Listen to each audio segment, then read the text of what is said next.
can I say when it comes to Zelda Undertow, viewers, other than it's my favorite series in freaking existence? Literally, Link and the Triforce are tattooed on my feet. So really, Link is with me every step that I make.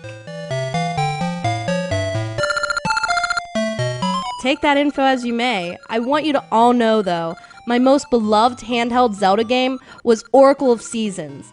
Now this game, with its 8-bit graphics, was actually really smooth for a Game Boy Color game, and I thought it was all around beautiful, but that might just be the inner fangirl speaking. However, the music too always had you singing, well, more like dootin'. Do do do do do do do do. Now we join our young hero Link, as he is in the forest with a new lady friend he met. Her name is Din, and she's a dancer. After partying it up and dancing the day away with Din and her friends, evil soon arrives, cause, let's face it, it wouldn't be a Zelda game without a damsel in distress. Oh, and hate it as you may, I love this game for straying away from the typical Zelda in distress. I enjoy having Din there. Link is probably thinking in his head though, the things I do for these women. Link soon discovers that Din is the Oracle of Seasons, and with this information, she's kidnapped by the evil Master of Darkness, Onyx. The seasons begin to alter in various lands around the kingdom as Onyx traps the Oracle and buries the Temple of Seasons below Earth. Once Link awakens after his ambush, he talks to Impa, who is one of Din's fellow friends. Impa explains that she's hurt and she needs Link to find Din and restore peace to the land of Hyrule. You're given a message to go to the Meiku tree and talk to him. However, you cannot enter it first unless given the sign that you're a hero. What does that mean? Well, it's a Zelda game. Time to get a sword and kick some ass. Yes, once you get your sword, you're on the way to talking to this hunk of wood. Thus, you're given your first task, and you're led to a dungeon.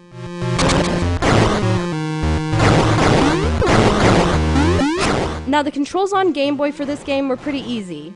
You had A and B, and those could be assigned to whatever item in your start menu that you wanted to put in them.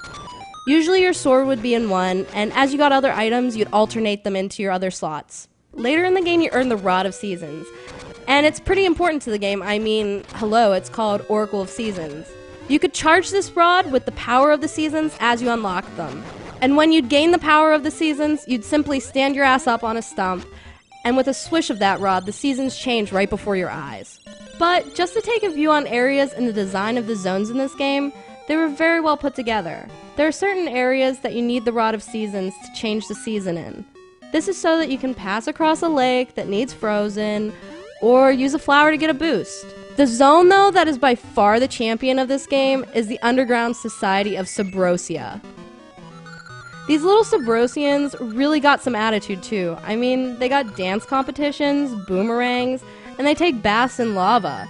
Subrosia is also the new location for the Temple of Seasons after it had been buried. Oracle also goes to the extreme of giving you animals to help you along the way. The ones I remember were Ricky the kangaroo, who I think was a total pun of Rocky, Dimitri, who was a little dodongo that you could take through different areas of water, and you also had good old Moosh, the flying bear. All in all, they were a creative bunch, but I'd have to say Ricky was my favorite. Kangaroos in general just rule. If you haven't played this game yet, you really need to, especially if you're a Zelda fan. I know it's old, but it's a classic, providing hours upon hours of amusement through the boss battles, even the ones that make you want to rip your hair out. Seasons is definitely a game to be cherished by anyone who's a handheld player.